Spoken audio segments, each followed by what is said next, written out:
Welcome students. हमारे इस given problem में जो हमें स्टेटमेंट्स गिवन है वो कुछ इस तरह से हैं कि हमारे पास जो P टू L जो डिस्टेंस है ये बेसिकली परपेंडिकुलर डिस्टेंस है ए बी लाइन सेगमेंट तक का, जबकि P टू M डिस्टेंस और जो हमारे पास P टू N डिस्टेंस है इनमें हमने रिलेशन जो है वो यहाँ पे प्रूव करना है कि P डिस्टेंस PM डिस्टेंस से क्या जी ग्रेटर है। प्लस इसमें जो इन्फॉर्मेशन में बताई गई है कि अगर हम L पॉइंट से M पॉइंट तक का डिस्टेंस लेते हैं या L पॉइंट से N तक का, तो L से N डिस्टेंस ज़्यादा है, L से M डिस्टेंस कम है। इसका मतलब है कि M जो है वो क्लोज है L के, जबकि M जो है वो N से, यानी L और N जो है चूँकि फासला बड़ा है इसलिए हम ये कहेंगे कि M पॉइंट जो है वो N पॉइंट से पहले है। ठीक, अब देखें किस तरह से हम इस बात को कंफर्म कर सकते हैं जो रिजल्ट हमने यहाँ पे प्रूव करना है।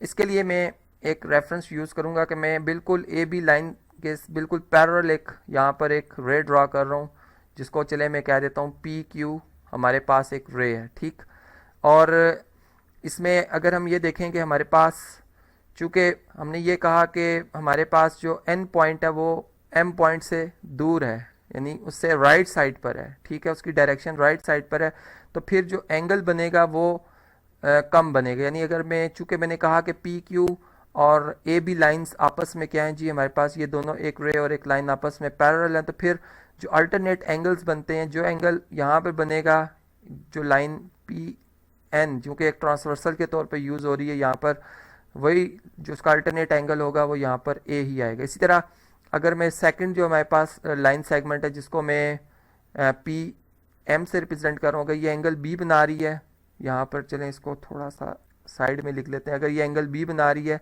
तो फिर हमारा इसके इसी का जो अल्टरनेट एंगल बनेगा वो भी यहाँ पर क्या बनेगा जी, बी ही बनेगा। अब इस हिसाब से अगर हम देखें तो चूंकि डिस्टेंस के हवाले से भी बात होगी है, तो फिर हम ये बात कंफर्म कह सकते हैं कि जिस जिस तरह से हम एल पॉइंट के क्लोज होते जाएंगे हमारा जो एंगल है वो 90 की तरफ अप्रोच करेगा। नहीं, यहाँ पे अगर आप देखें तो ये एग्जैक्ट 90 डिग्री का एंगल बन जाता है।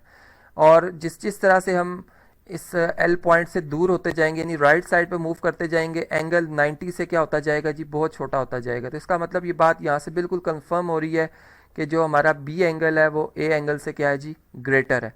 ये बात यहाँ पर हमने कंफर्म कर ली। अब हम इससे मज़ीद चलते हैं आगे और देखते हैं कि कैसे हम ये बात साबित करेंगे कि पी एम डिस्टेंस कम है पी एन से।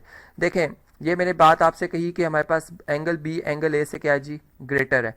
और ये बात कंफर्म है कि अगर मैं इधर एक ट्रायंगल जो कि आपको नज़र आ रही है, अगर मैं इस ट्रायंगल को चलें शेड कर देता हूँ, ये हमारे पास ये एक राइट एंगल ट्रायंगल है। अब आप इस ट्रायंगल के हवाले से देखें कि इसमें एक ही एंगल 90 का होगा। इसका मतलब है कि बी चूँकि एक्यूट एंगल है 90 से कम है।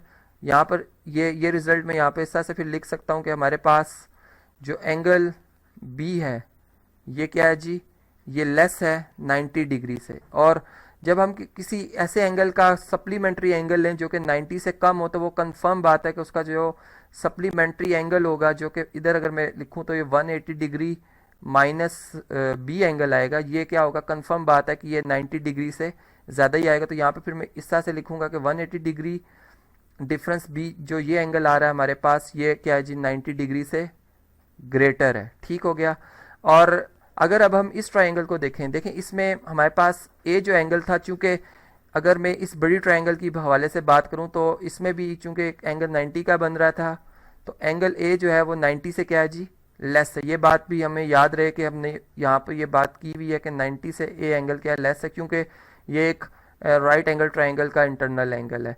और मैंने ये बात की कि 180 डिग्री माइनस बी 90 से ग्रेटर, तो इसका मतलब है कि फिर ये कंफर्म हो गया यहाँ से कि 180 डिग्री माइनस बी जो एंगल मैंने यहाँ पर लिखा है ये ग्रेटर है जी ए एंगल से। और जब दो अनइक्वल एंगल्स होते हैं तो इनके अपोजिट साइड्स क्या होती हैं जी, अनइक्वल होती हैं। ग्रेटर एंगल के अपोजिट साइड ग्रेटर होगी, तो फिर हम इस तरह से कहेंगे कि ये हमारे पास जो पी टू एन जो हमारे पास लाइन सेगमेंट आ रही है ये ग्रेटर है किससे, साइड जो हमारे पास पी टू एम आ रही है। तो आपने समझा कि हमने किस तरह से थ्योरम्स की बेस पर रहते हुए जो है वो ये प्रॉब्लम जो कि यहाँ पर था इस डायग्राम के हवाले से, फिगर के हवाले से हमने इसको सॉल्व किया।